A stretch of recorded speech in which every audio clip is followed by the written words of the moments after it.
Welcome back to another episode of My Therapy Room, the podcast where we discuss issues related to mental health, well-being, and child development. I'm your host, Cindy Ettienne-Murphy, and today we have a special guest with us, Tarim Edem, a renowned therapist and expert in understanding the effects of grief on the brain. Welcome, Tarim. Thank you, Cindy. It's great to be here.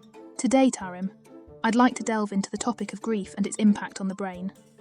It's a subject that affects so many individuals, and it's crucial for us to understand its effects and how we can effectively manage it. So, let's start from the beginning. What effects does grief have on the brain? One of the primary effects is increased activity in the limbic system, which is responsible for regulating emotions. The limbic system includes structures such as the amygdala, hippocampus, and hypothalamus. During grief, these regions become more active, leading to heightened emotional responses, including sadness, anger, and anxiety. This increased activity can make it challenging for individuals to regulate their emotions, leading to mood swings and prolonged periods of sadness or distress.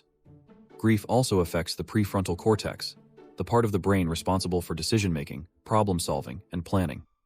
This area usually interacts with the limbic system to modulate emotional responses.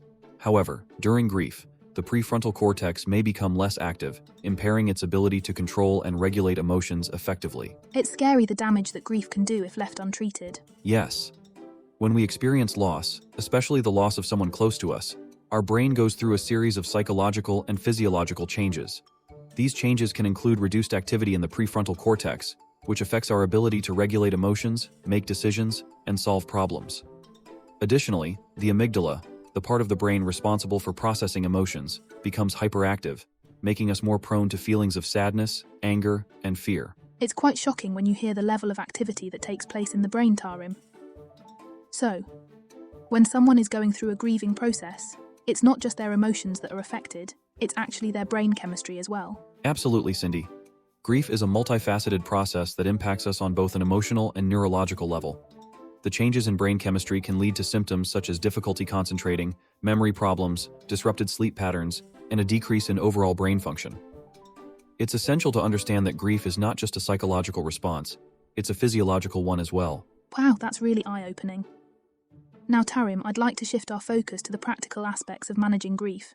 Can you provide our listeners with some tips on how to effectively cope with grief? Certainly, Cindy. When it comes to managing grief, there are several strategies that can be helpful. While grief takes a toll on the brain, there are effective strategies for managing its impact. One key approach is to prioritize self-care. Engaging in activities that promote physical and mental well-being, such as exercise, meditation, and maintaining a healthy diet, can help mitigate the effects of grief on the brain. These activities boost the release of endorphins, increase serotonin levels, and promote better overall brain health. It's important to acknowledge and express our emotions, rather than suppressing them.